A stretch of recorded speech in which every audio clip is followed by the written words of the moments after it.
మన దగ్గర ప్లాట్ కొన్న వాళ్ళందరూ మన కాటేజెస్ లో సొకటొమ్ముగా బస్ చేయవచ్చు. తెలుసు కదా, మన దగ్గర మద్యపానం ధూమపానం నిషేధం. డబుల్ బెనిఫిట్ ఆఫర్ తో సిర్లసీమ 2. నేను మిమ్మల్ని ఒక క్వశ్చన్ అడగాలనుకుంటున్నాను. 2014 తర్వాత తెలంగాణ, ఆంధ్రప్రదేశ్ ఎవరి పరిపాలన వాళ్ళు సాగించుకుంటున్నారు? మీ దగ్గర నెంబర్స్ ఉన్నాయి, మార్క్స్ అడగాలని అనుకుంటున్నాను. 2014 నుంచి 19 వరకు ఆంధ్రప్రదేశ్లో పాలనకి మీరు ఎన్ని మార్కులు వేస్తారు? ఆంధ్రప్రదేశ్లో 2014 నుంచి 19 వరకు ఆంధ్రప్రదేశ్ పాలనకి మీ దగ్గర ఏ నెంబర్స్ ఉన్నాయి, కార్డ్స్ ఉన్నాయి? ఒక కార్డు చూపెట్టమంటారా? ఓకే, చాయిసెస్ ఇవా? ఐదు హైయెస్టా? ఎస్. ఓకే, పాయింట్లు ఉండవా దీనిలో? మధ్యలో దశాంశాలు ఉండవా? లేదు, 1 నుంచి 5 మార్కుల్లో మీరు 2014 నుంచి 19 వరకు ఆంధ్రప్రదేశ్ పాలనకి ఎన్ని మార్కులు వేస్తారు? 3 మార్కులు. ఎందుకు?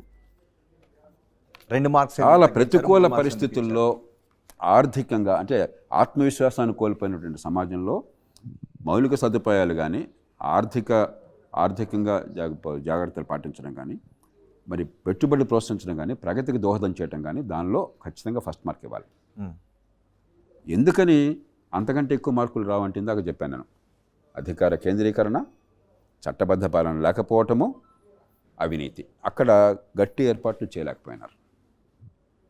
2019 నుంచి 24 వరకు జరిగిన పాలనకి ఎన్ని మార్కులు వేస్తారు? దశాంశ స్థానాలు లేవు కాబట్టి ఇది. ఎందుకు? సంక్షేమం ఒక్కటి సమర్థంగా అమలు చేశారు.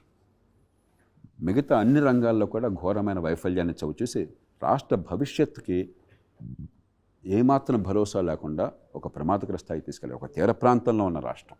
డేటా చూస్తుంటే నాడు నేడు అని అన్నారు, విద్యకి చాలా పెద్దపీట వేశామని అన్నారు. విద్యార్థులు గతం కంటే ఇప్పుడు విద్యా సంస్థలు మెరుగుపరిచారు, స్కూల్స్ మెరుగుపరిచారు, ఇంగ్లీష్ మీడియం తీసుకొచ్చారు. ఉపాధిలో కూడా ప్రథమ స్థానం. మంచి ప్రశ్న. విద్య కోసం పెట్టే ఖర్చు కాదు సమస్య. ఆంధ్రప్రదేశ్లో ఒక్కొక్క బిడ్డ మీద స్కూల్ విద్య కోసం 90,000 రూపాయల పైన ఖర్చు అవుతుంది. అంటే ప్రైవేట్ స్కూళ్ళల్లో మీరు అంతకంటే ఫీజు కట్టలా మీ తల్లిదండ్రులు 190 కేసుల్లో. అట్లాగే తెలంగాణలో 80,000 రూపాయల పైన ఖర్చు అవుతుంది. 25,000 కోట్లు ఖర్చు అవుతుంది తెలంగాణలో. ఇంకొంచెం ఎక్కువ పెట్టామంటారు, మంచిదే, నేను కాదంటలా. కానీ విద్య నుంచి ఆశించేది ఏమిటి? మేధస్సు ఏ మేరకు వికసించింది అని చెప్పాను. ఈవేళ ఆంధ్రప్రదేశ్ కానీ తెలంగాణ కానీ కొంచెం తేడాలు ఉన్నాయి, కానీ పెద్ద తేడాలు లేవు. 14-18 సంవత్సరాల వయసు మధ్య, 14-18 వయసు మధ్య ఈ గడియారం చూసి టైం చెప్పంటే ఇప్పుడు నా గడియారంలో మధ్యాహ్నం 2:45 అయింది. 14-18 ఏళ్ల వయసు మధ్య 100కి 40-45 మంది ఆంధ్రప్రదేశ్లో గ్రామీణ ప్రాంతాల్లో, 100కి 50 మంది తెలంగాణలో 2:45 అని చెప్పలేకపోతున్నారు 21వ శతాబ్దంలో. ఆ విద్య బాగుందా? ఏ రాష్ట్రంలో అయినా సరే. ఒక రాష్ట్రంలో బాగుంది, ఇంకో రాష్ట్రంలో బాగోలేదని అంటలా. అంటే ఎన్ని బిల్డింగ్లు కట్టారు కాదు నాకు ప్రమాణం, ఎంత ఖర్చు చేశారు కాదు.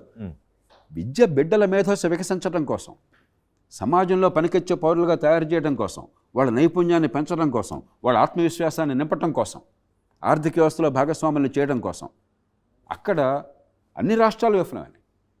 ఆంధ్రప్రదేశ్ కావచ్చు, తెలంగాణ కావచ్చు. కానీ తెలంగాణ కంటే ఆంధ్రప్రదేశ్ కొంత ముందు స్థాయిలోనే కనిపిస్తుంది. మీ వల్ల కాదు. ఇప్పుడు తెల్లవాడి ఇక్కడ నిజాం పాలన ఉండగా అక్కడ తెల్లవాడి పాలన ఉంది. అట్లాగే స్వతంత్రం వచ్చాక కూడా గ్రామీణ ప్రాంతాల్లో ఎన్టీ రామారావు గారు వచ్చేదాకా అసలు పాఠశాలలు కూడా ఇక్కడ తెలంగాణలో పెద్ద ఏర్పాట్లు లేవు. క్రమక్రమంగా ఒక స్థాయిలో పెరిగింది. కాబట్టి ఆ తేడా కొంత కనిపిస్తుంది. ఆ తేడా క్రమక్రమంగా తగ్గిపోతుంది. అందువల్ల వచ్చింది తప్ప, అరే ఆంధ్రప్రదేశ్ నుంచి కొన్ని లక్షల మంది 30, 40, 50 ఏళ్ల క్రితం అమెరికా పోయిన వాళ్ళు ఉన్నారు, అత్యున్నత స్థాయిలో వికసించిన వాళ్ళు ఉన్నారు. అంతా నా గొప్ప అనుకుంటే ఎట్లాగా? ఓకే, తెలంగాణలో అంతా ఇవాళ నా గొప్ప అనుకుంటే ఎట్లాగా? ఈ సమాజంలో కాళోజీ నారాయణరావు మీ వాళ్ళు వచ్చాడా? లేకపోతే మరి బమ్మెరపోతున్న మీ వాళ్ళు వచ్చాడా? మీ వల్ల ఆ పేరు కూడా లేకుండా పోతుంది. ఆమ్ ఆద్మీ పార్టీ అని ఢిల్లీలో వచ్చింది, విద్యా వైద్యం మీద వచ్చింది. ఒక ఎగ్జాంపుల్ ఏంది అంటే, ఒక దగ్గర 333 స్టూడెంట్స్ ఒక్కటే విద్యా సంవత్సరంలో ప్రభుత్వ పాఠశాలలో చదువుకున్న వాళ్ళు IITJEEకి సెలెక్ట్ అయినారు. చాలామంది ఆటోలు వెళ్తుంటే అడిగిన, చాలామంది ఆటో వాళ్ళు, రిక్షా వాళ్ళు, పేద తల్లిదండ్రులు ప్రైవేట్ స్కూళ్ళ నుంచి తీసేసి గవర్నమెంట్ స్కూళ్ళల్లో వేసినారు. అట్లాంటి స్టాండర్డ్ సెట్ చేసిండు. దాన్ని మన తెలుగు రాష్ట్రాల్లో ఇంప్లిమెంట్ చేయడానికి ట్రై చేసిండు. ఇక్కడ మొహల్లా రాష్ట్రాల్లో కూడా దాని అమలు అనుసరించే ప్రయత్నం చేస్తారు. ట్రై చేసిండు. ఇప్పుడు మొహల్లా క్లినిక్స్ అంటే ఇక్కడ కేసీఆర్ గారు కొన్ని బస్తీ దవాఖానాలను తెచ్చిండ్రు. ఇప్పుడు మనం ఏపీ తీసుకున్నాం అనుకోండి, విలేజ్ క్లినిక్స్ అని ఒకటి తీసుకొచ్చినారు. నాకు ఒక సందేహం దాంట్లో ఏంటి అంటే, మీరు 2014-15లో హెల్త్ ఫర్ ఆల్ అని ఒక డాక్యుమెంట్ తయారు చేసి నేను అప్పట్లో చూసినాను. చాలా పెద్ద మూమెంట్ వచ్చింది దానికి. ఢిల్లీలో కూడా మీరు ఇచ్చారు, ఇక్కడ స్టేట్ గవర్నమెంట్స్ కూడా ఇచ్చే ప్రయత్నం చేశారు. దాంట్లో ఒక 2 ప్రధాన అంశాలు నాకు కనిపించినాయి. ఒకటేమో ప్రివెంటివ్ హెల్త్ కేర్. మీరు ఊకే మమ్స్ మీజల్లా ఒక వ్యాక్సిన్ గురించి మాట్లాడతారు, MMR వ్యాక్సిన్ అని. ప్రివెంటివ్ హెల్త్ కేర్ కొంత ఏపీలో కొంచెం విలేజ్ క్లినిక్స్ ద్వారా చేస్తున్నారని ఒక చెప్తున్నారు, అదొకటి. రెండోది ఫ్యామిలీ డాక్టర్స్ అనేది ఒక కాన్సెప్ట్. అది patent rights, copy rights, brand అంతా మీది. ఇప్పుడు భారతదేశంలో ఎవరు ఫ్యామిలీ డాక్టర్ కాన్సెప్ట్ ఫాలో అవుతలేరు. ఈ మధ్య వినిపిస్తున్నది, కొంచెం ఏపీలో వినిపిస్తున్నది. మరి దానికి మీదేమన్నా కాపీ కట్టినరా సార్? ఫస్ట్ క్వశ్చన్ అది హెల్త్ కేర్లో. రెండోది ఎడ్యుకేషన్లో, ఇప్పుడు మనం కేరళ అంటే టాప్ ముందు నుంచి కూడా, ఢిల్లీ వరకు వెళ్ళినాం. ఈ మధ్యకాలంలో అంటే మీరు ఒక 20 ఏళ్ళ నుంచి హెల్త్ కేర్ ఎడ్యుకేషన్ అని చెప్తారు. వేరే దేశాల నుంచి కంపేర్ చేస్తున్నారు. ఒక్క ఇన్సిడెంట్ నాకు బాగా తగిలింది సార్, ఫ్రాంక్గా మాట్లాడు. సరే ఆయన ఏం పరిపాలన చేస్తుండే అదంతా నాకు తెలియదు, కానీ ఎడ్యుకేషన్లో నాడు నేడు అని ప్రోగ్రామ్ తను చెప్పారు. అద్భుతంగా కొత్త అది తీసుకొచ్చారు, ఇన్ఫ్రాస్ట్రక్చర్. నేను తిరుపతికి వెళ్ళిన, ఒక ఆమె తీసుకొచ్చి ట్యాబ్ల అంటే టెక్నాలజీ వాడుతున్నారు, కొత్తగా వచ్చినాయి. ఒక్క ఇన్సిడెంట్ నెల్లూరులో మా తెలిసిన అతను సార్, ఆయనే గవర్నమెంట్ స్కూల్లో పనిచేస్తాడు. వాళ్ళ పిల్లోడిని ప్రైవేట్ స్కూల్లో చదివించేది వెంకటగిరిలో. ప్రైవేట్ స్కూల్ నుంచి తీసేసి ఈ మధ్యకాలంలో గవర్నమెంట్ స్కూల్లో వేసిండంట. నేను ఆశ్చర్యపోయినా, అసలు ఎట్లా సాధ్యము? అంటే మంచిగా ఉంటేనే కదా సార్.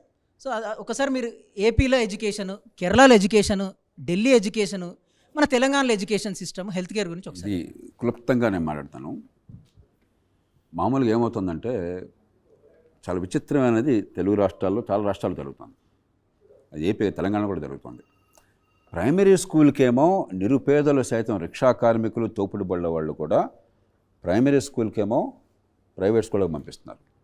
అవన్నీ పెద్ద హై ఎండ్ స్కూల్స్ కూడా కాదు. 5,000 ఏడాదికి, 10,000, 8,000, కొన్ని సందర్భాల్లో 3,000 అట్లాగా. ఏదో కొంతమంది ఒప్పుకున్న వాళ్ళు 30,000, 40,000, 50,000 అలా కూడా చేస్తున్నారు. ట్యాక్సీ డ్రైవర్ 80,000 రూపాయలు ఖర్చు పెట్టిన నాకు తెలుసు. ఇప్పుడు సర్పంచ్ గారిని నేను కనుక్కుంటే ఆయన 2 లక్షల రూపాయలు అబ్బాయికి ఇంటర్మీడియట్, 1 లక్ష రూపాయలు అమ్మాయికి 10th క్లాసు ఖర్చు అవుతుంది. మనం గతిలేక చేస్తున్నాం మనం. కానీ ప్రైమరీ స్కూల్లోనేమో ప్రైవేట్ స్కూల్కి వెళ్తున్నారు. నిరుపేదలకు ఏమవుతుందంటే, 4-5 ఏళ్ళు స్కూల్కి వెళ్ళినా కూడా, ఏ స్కూల్కి వెళ్ళినా పెద్దగా పిల్లలకి తెలివితేటలు వికసించట్ల. దానికి మీరు చదువు అక్కర్లా, తల్లిదండ్రులు చదువు లేకపోయినా ఇంగిత జ్ఞానంతో పిల్లలు కాస్త నేర్చుకుంటున్నారా లేదా అనేది అర్థమైపోతుంది. దాంతో ఎందుకు ఈ డబ్బు వేస్ట్ అని హై స్కూల్కి వచ్చేసరికి హై స్కూల్కి ఒక వాతావరణం ఉంటుంది. ప్రైమరీ స్కూల్ ఏమో విసినేట్లు ఉండి 10 మంది పిల్లలు ఉండి, ఒకటే టీచర్ ఉండి, అది 2 టీచర్లు ఉండి, వాళ్ళు వస్తాడో తెలియదు, వేరే క్లాస్ రూమ్స్ కూడా ఉండవు. కానీ హై స్కూల్ అనగానే ఒక వాతావరణం, క్లాస్ రూమ్స్, కానీ మౌలికమైన సదుపాయాలు కొంతమేరకు 7-8 మంది టీచర్లు ఉంటారు. కాబట్టి అక్కడ పెడుతున్నారు. ఖర్చు పెద్దగా ఉండదు, వచ్చిందేదో వస్తుందని చెప్పాను. దాన్ని వీళ్ళ గొప్పతనంగా మనం భావించకూడదు. అందులో మౌలిక సదుపాయాలు మరింత అందంగా కనిపించినా అనుకోండి, ఇక్కడ బదులు ఎక్కడ పెడతామని వస్తారు. కానీ మనం చూడాల్సింది ఫైనల్గా ఏ మేరకు బుద్ధి వికసిస్తోంది. ప్రతి సంవత్సరం అసర్ సర్వేలు ఉన్నాయి, annual status of education report అని అంటారు. 2005లో ఈ దేశంలో మొట్టమొదటిసారిగా అసర్ రిపోర్ట్ని జాతీయ స్థాయిలో నేను విడుదల చేశాను. నేను ఆనాటి ప్రణాళిక సంఘం ఉపాధ్యక్షుడు, deputy chairman planning commission Montek Singh Ahluwalia, మేమిద్దరం ఢిల్లీలో కాన్స్టిట్యూషన్ హౌస్లో విడుదల చేశాం. అక్కడి నుంచి ప్రతి సంవత్సరం నేను చెప్పిన నాకు అంకెలన్నీ కూడా ఆ సర్వేల నుంచి వచ్చినాయి. నా సొంతంగా బుర్ర నుంచి పుట్టిన అంకెలు కాదు ఇవి, చాలా ప్రామాణికమైనటువంటి అంకెలు. అట్లాగే ప్రభుత్వమే చేసే సర్వేలు ఉన్నాయి, నేషనల్ అచీవ్మెంట్ సర్వే అంటారు, ప్రభుత్వం స్వయంగా చేస్తుంది. ఆ సర్వేల ప్రకారం ఉదాహరణకి 9వ తరగతిలో 125 మందికి 9వ తరగతి స్థాయి ప్రమాణాలు ఉన్నాయి, వాళ్ళే చెప్తున్నారు. ఎంతమంది పాస్ అయ్యారు? 196 మంది పాస్ అయ్యారు. అది వాళ్ళే చేసేది. ప్రభుత్వం చేసిన సర్వేలో 9వ తరగతి స్థాయిలో వాళ్ళకి తెలిసిన వాళ్ళు ఎంతమంది, కనీస ప్రమాణాలు, గొప్ప ప్రమాణాలు చోట్ల వాళ్ళు 29% లేదా 25%. ఎంతమంది పాస్ అవుతున్నారు? 96%. అలాగే అంతర్జాతీయ సర్వేలు ఉన్నాయి, పీసా అని చెప్పి ఒకటి ఉన్నది, program for international students assessment. America కావచ్చు, బ్రిటన్ కావచ్చు, ఫ్రాన్స్ కావచ్చు, జపాన్ కావచ్చు, జర్మనీ కావచ్చు, సింగపూర్ కావచ్చు, కొరియా కావచ్చు, చైనా కావచ్చు, మనలాంటి దేశాలు ఎవరైనా దానిలో పాల్గొవచ్చు. మనం పాల్గొన్నాం కొన్నేళ్ల క్రితం. 74 దేశాలు పాల్గొన్నాయి. మనం ఎంతో తెలుసా? ఇది దేశం మొత్తానికి వర్తిస్తుంది, ఆంధ్రప్రదేశ్ తెలంగాణ కాదు. దానిలో ఆనాడు తమిళనాడు హిమాచల్ ప్రదేశ్ పెట్టారు. ఎందుకంటే ఉన్నంతలో ఈ రెండు కొంచెం బాగా చేస్తున్నట్లు లెక్క, తమిళనాడు హిమాచల్ ప్రదేశ్ మన దేశంలో. మన స్థానం ఎంతో తెలుసా? 74 దేశాల్లో అడుగు నుంచి 2వ స్థానం, 73వ ర్యాంక్. మన అదృష్టం కొద్దీ కిర్గిజిస్తాన్ అని ఒక దేశం ఉంది, దానిలో వాడికి లాస్ట్ ప్లేస్ వచ్చింది కాబట్టి మన లాస్ట్ ప్లేస్ తప్పింది మనకి. మన గవర్నమెంట్లో ఏం చేసినా తెలుసు, ఆ తర్వాత ఇక చచ్చిన భారతదేశం ఈ పీసా సర్వేలో పాలు పంచుకోదు. ఈ సర్వే మన దేశంలో జరగడానికి వీళ్ళు, ఎందుకంటే జేపీ లాంటి వాడు అనవసరంగా మాట్లాడతారు దానికి వచ్చి. నిజం చెప్తారు, మా బిల్డింగ్ బాగున్నాయి, మా స్విమ్మింగ్ పూల్ కట్టామని చెప్పుకోవడానికి ఉండదు. చదువు కావాలయ్యా, చదువు వచ్చిందని అడుగుతారు. చదువు రాలేదని రుజువు అవుతుంది, రుజువు కాకూడదు కాబట్టి డ్రామాలు ఆడొచ్చు అని తీసి పారేస్తారు. అప్పటి నుంచి 2009లో జరిగింది సర్వే, 2024లో ఉన్నాం. 15 ఏళ్ల నుంచి మళ్ళీ దానిలో మనం పాలు పంచుకోవాలి. 15 ఏళ్ల నుంచి ఈ దేశం పాలు పంచుకోవాలి. సిగ్గుపడాలి. ప్రపంచంలో పెరుగుతున్న ఆర్థిక వ్యవస్థల్లో పెద్ద దేశాల్లో మన దేశం అంత అధ్వాన్నంగా విద్య ఎక్కడా లేదు. మనమేం చూస్తున్నాం, ఒక సత్యనాథుడు ఉన్నాడు, ఒక ఇంద్ర నూయి ఉన్నది, లేకపోతే మరొక ఆయన గూగుల్లో పనిచేస్తున్నాడు, మరొక ఆయన మరో చోట పనిచేస్తున్నాడు, మేము గొప్పవాళ్ళం అని చెప్పి భ్రమపడుతున్నాం. మన బెస్ట్ ప్రపంచంలో బెస్ట్కి ఏ రకంగానూ తీసిపారు. ఇక్కడున్న కుర్రాళ్ళు, మన ఆడపిల్లలు ఎవరికి తీసిపారు. ఎందుకంటే తల్లిదండ్రులు బోడంత త్యాగాలు చేస్తున్నారు, పిల్లలకి తెలివితేటలు ఉన్నాయి, కష్టపడుతున్నారు, ఉన్నంతలో ప్రతిభ చూపెడుతున్నారు. కానీ మిగతా 80% మంది ఏంటి? దేశంలో 180 మందికి జన్యు సంపద వృధా అయిపోతుంది. వాళ్ళ బతుకులు చిన్ననాడే వల్లకాడైపోతున్నాయి. తెలివితేటలు ఉన్నా కూడా వాళ్ళకి ఎదిగే అవకాశం లేకుండా పోతుంది. దాన్ని బట్టి అంచనా వేయాలి. ఎన్ని స్విమ్మింగ్ పూల్స్ ఉన్నాయని కాదు, ఎన్ని అంతస్తులు బిల్డింగ్ కట్టామని కాదు, ఎన్ని ఖర్చు. విద్యార్థుల బుద్ధి వికసిత ఎంతవరకు ఉంది అన్నది లెక్క వేయాలండి. ప్రశాంత్ ఒకటి అడిగారు, ప్రివెంటివ్ హెల్త్ కేర్ గురించి అండ్ ఫ్యామిలీ డాక్టర్ గురించి. మీ కాన్సెప్ట్లనే ఏపీలో కాపీ కొట్టారా అని అడుగు. కాపీ అనేది నేను ఒప్పుకోను, ఎందుకంటే నిజంగా కాపీ కొడితే నేను చాలా సంతోషిస్తాను. ఇది ఎవరికి మనకి ప్రాపర్టీ రైట్స్ లేవు, కాపీ రైట్స్ లేవు, లేకపోతే ఇంటలెక్చువల్ ప్రాపర్టీ రైట్స్ లేవు. మంచి ఆలోచనని మనం ప్రపంచంలో మానవ వికాసం ఎప్పుడు కూడా ఇతరుల నుంచి అనుకరించే నేర్చుకుంటాం. మీరు చిన్నపిల్లలు ఉన్నారు, పసిపిల్లలు, మీరు ఇంకా చిన్న వయసులో ఉన్నారు, పిల్లల్ని పెంచితే మీకు అర్థమవుతుంది. పిల్లలు అనుకరణ నుంచి నేర్చుకుంటారు, మానవ సమాజం అనుకరణ నుంచి వస్తుంది.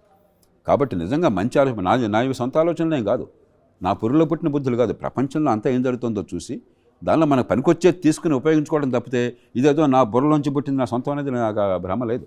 హెల్త్ కేర్లో ఏపీ ఎలా ఉంది? చంద్రబాబు నాయుడు గారి ప్రభుత్వంలో 2 మంచి పనులు చేశారు. ఒకటి ఫ్రీ డయాగ్నోస్టిక్స్, దేశంలో ఎక్కడా లేని రీతిలో మొట్టమొదటిసారిగా ఫ్రీ డయాగ్నోస్టిక్స్ ప్రైవేట్ సెక్టర్కి ఇన్వాల్వ్ చేసి 2 లెవెల్స్, లెవెల్ 1, లెవెల్ 2 డయాగ్నోస్టిక్స్ పెట్టి చాలా మంచి ప్రమాణాలతో డయాగ్నోస్టిక్స్ ప్రజలకి 1 పైసా ఖర్చు కాకుండా ఏర్పాటు చేశారు. చాలా బాగా నడుస్తుంది అది. రెండోది సెంట్రలైజ్ ప్రొక్యూర్మెంట్ ఆఫ్ డ్రగ్స్, తమిళనాడుని చూసి తమిళనాడు బాగా చేశారు. దాన్ని అనుకరించి ప్రొక్యూర్మెంట్ అంతా కూడా రాష్ట్ర స్థాయిలోనే చేసి మంచి ప్రమాణాలు తగ్గకుండా, మరి కాస్ట్ పెరగకుండా మంచి పోటీ ఉండేట్టుగా చూసి దాన్ని అందరికీ పంపిణీ చేసి ఏర్పాట్లు చేశారు. అలాగే ఇప్పటి ప్రభుత్వం ప్రతి పిహెచ్సి కింద గ్రామాలను గుర్తించి, వాళ్ళు సెక్రటేరియట్ గ్రామాలు ఏదో అన్నారు, వాటిని గుర్తించి అక్కడ వారానికో 10 రోజులకో ఒక రోజున డాక్టర్ అక్కడికే పోయి ఏర్పాటు చేశారు. కానీ లోపం ఎక్కడుందంటే డాక్టర్ అక్కడికి పోతే ఒక స్థాయిని మించి మీరు సేవ అందించలేదు. పూర్వకాలం అది ఏదో చిన్న పెట్టుబట్టుని డాక్టర్ గారు వెళ్ళిపోతే అయిపోతుంది. ఇప్పుడు డయాగ్నోస్టిక్స్ కావాలా, చాలా సొఫిస్టికేటెడ్ టెక్నిక్స్ కావాలా, అవన్నీ గ్రామాల్లో మీరు ఏర్పాటు చేయలేరు. జయప్రకాష్ నారాయణ గారు, కరోనా గురించి మాట్లాడుకున్నాం కాబట్టి ఒకసారి 2 రాష్ట్రాల గురించి పోల్చుకుందాం. కరోనాని హ్యాండిల్ చేయడంలో ఆంధ్రప్రదేశ్, తెలంగాణకి ఎన్ని మార్కులు వేస్తారు? పెద్ద తేడాలు మీరు అనుకుంటున్నారు ఇదేదో 100-0 మధ్య. మనం అసలు భారతదేశంలో మనం కరోనా హ్యాండిల్ చేయడంలో బహుశా ఒక 45-55 మధ్య ఉన్నాం. ఎందుకంటే మనం కనీసం వ్యాక్సిన్లు బాగా, అంటే కరోనా విపత్కర వ్యాక్సిన్లు ఇవన్నీ కూడా కేంద్ర ప్రభుత్వ నిర్ణయాలు వీటివి. ఒకసారి మన తెలుగు రాష్ట్రాల వరకు చూసుకుంటే ఆంధ్రప్రదేశ్, తెలంగాణ ఏ రాష్ట్రం ఏ విధంగా హ్యాండిల్ చేస్తుంది? మీ చేతిలో మార్క్స్ ఉన్నాయి, కరోనాను హ్యాండిల్ చేయడంలో ఏ రాష్ట్రం ముందు ఉంది? చెప్పాను 45-55 మధ్య ముందు. ఈ తేడా పెద్దగా లేదు.